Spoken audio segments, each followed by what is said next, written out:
We must be clear that unproductive publicity stunts like last week's two-state solution conference and unilateral announcements regarding recognition of a Palestinian state undercut the efforts of mediators and prolong the war.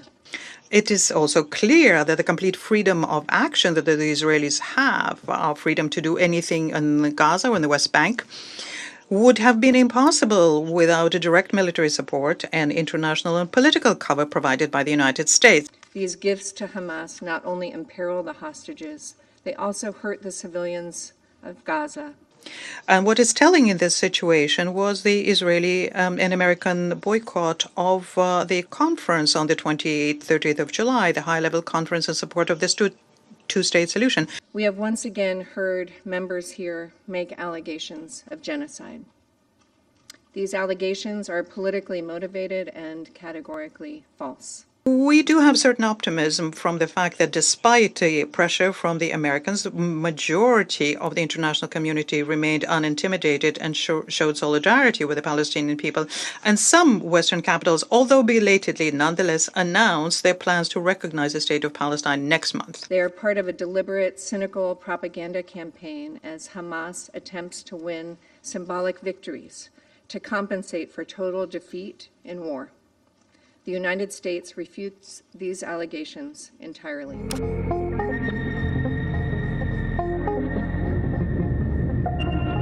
And I welcome the Israeli Minister of Foreign Affairs at this meeting. And I thank you, Eli David, for your courage in sharing your story. The pain and grief that you and other families of hostages have faced at the hands of Hamas is unfathomable. And the United States stands with you and will continue to work to free all of the remaining hostages, living and deceased.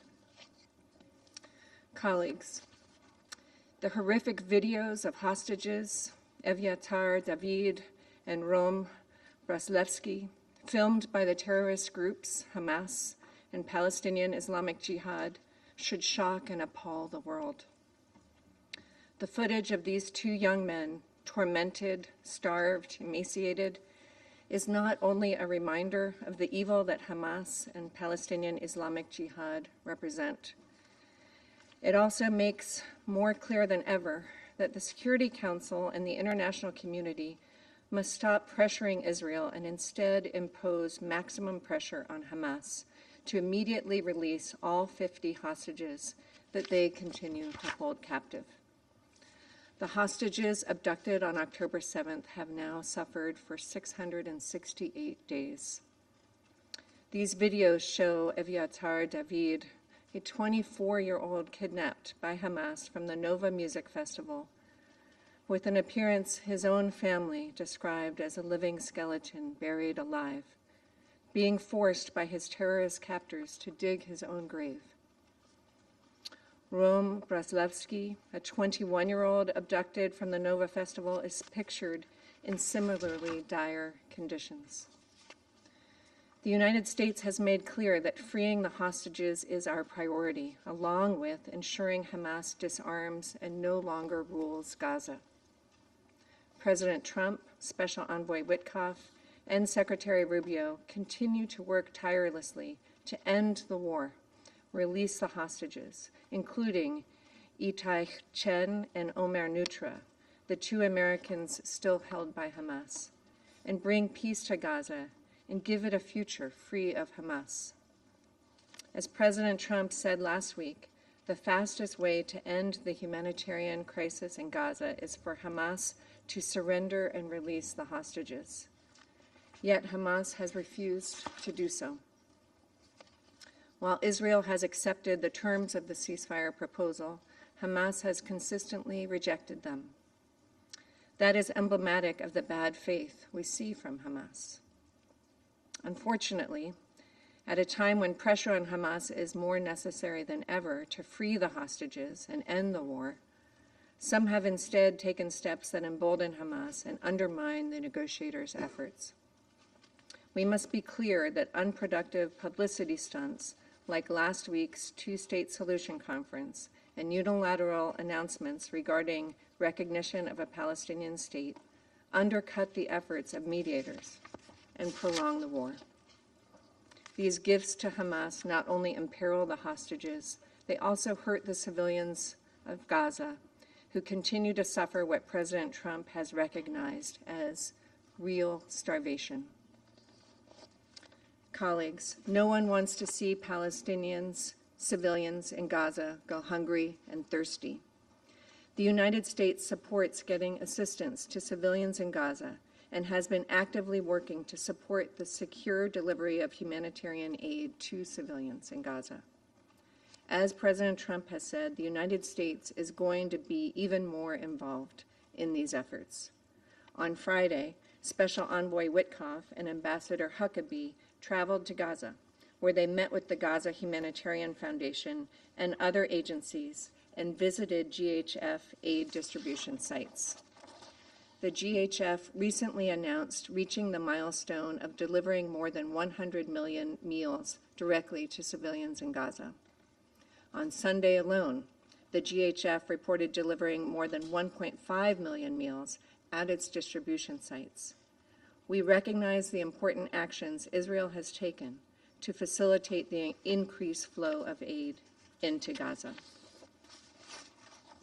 Those who have professed concern about the reported risk of famine should join the United States in supporting the GHF's work in securely delivering food to civilians in Gaza. It is essential that our humanitarian response help those civilians without benefiting Hamas. Mr. President, countries, including the members of this council, face a choice: whether to continue with actions that reward and encourage Hamas, or whether to hold the terrorist organization responsible for its actions. We should all be able to agree that the hostages must be freed without further delay, and that Hamas can no longer rule Gaza and must disarm. The hostages must be returned home, and Palestinians in Gaza must be allowed to begin a new chapter free of Hamas. President, we have once again heard members here make allegations of genocide.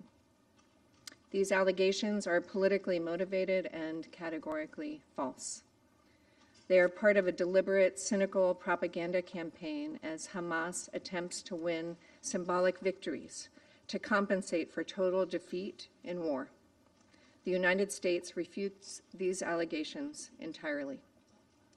The United States fully supports Israel's right to defend itself against Hamas's terrorism. Israel has taken numerous measures to limit harm to civilians and to address humanitarian needs. The loss of civilian life in Gaza is tragic, but the responsibility for this rests with Hamas, which could stop the fighting today by agreeing to the ceasefire already accepted by Israel.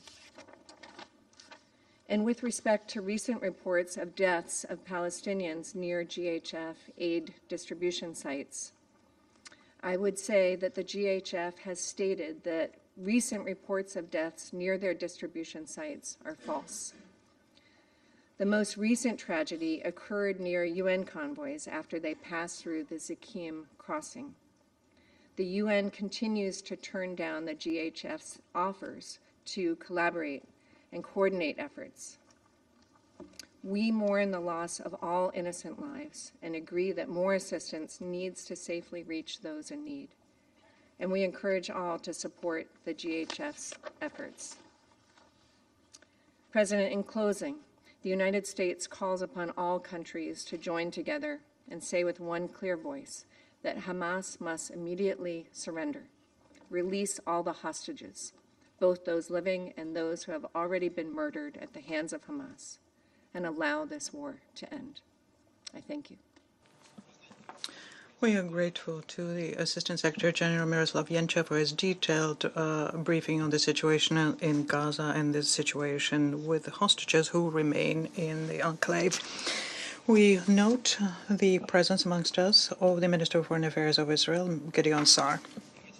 We listened very carefully to Ilah David, and we studied very carefully to the letter by the Israeli side, and we mourn for all the innocent victims of the Palestinian-Israeli conflict, regardless of their citizenship and nationality.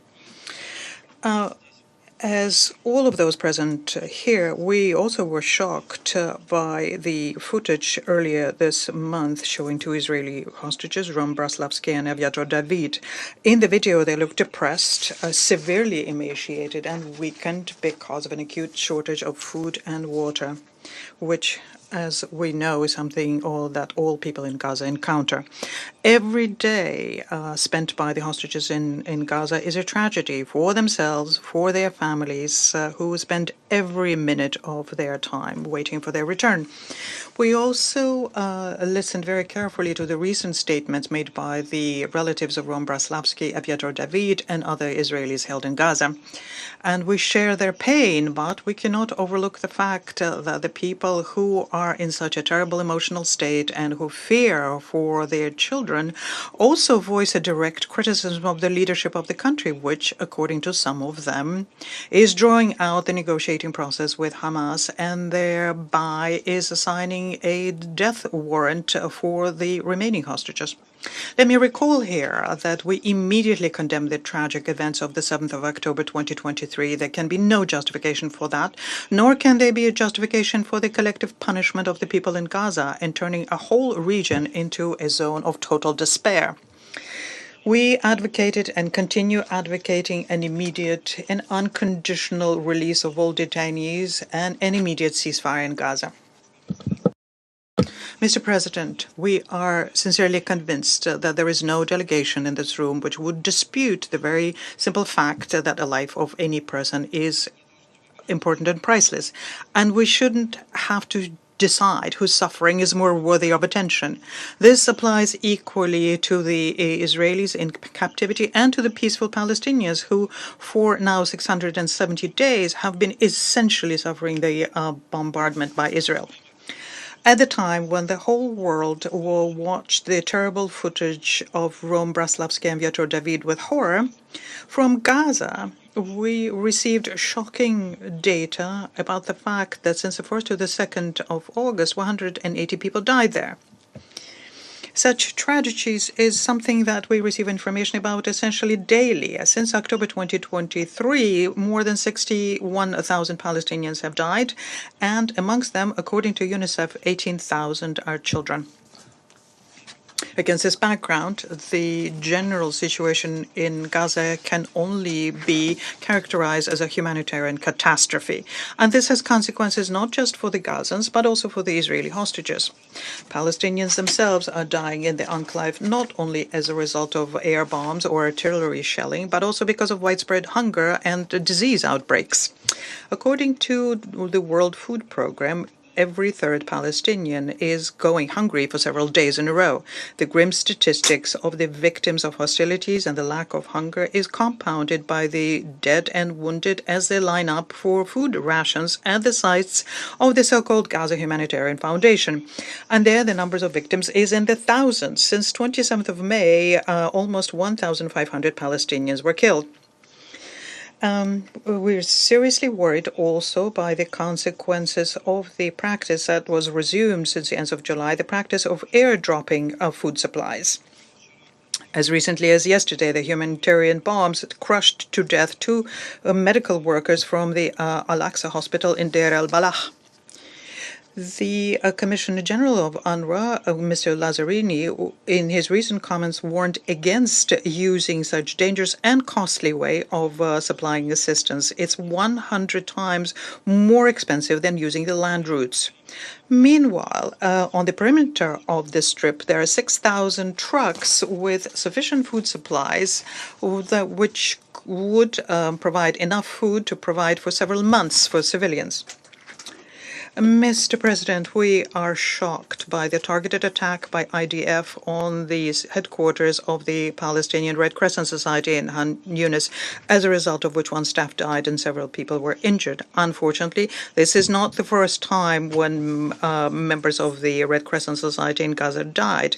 We recall how the Israeli military mercilessly shot the ambulance Red Crescent, and their bodies were found in a mass grave subsequently. We call on Israel to stop this lawlessness. Humanitarians and medical workers should not be targeted, nor should the headquarters of the Red Crescent be targeted, is clearly marked with its logo, and unambiguously is under the protection of international humanitarian law.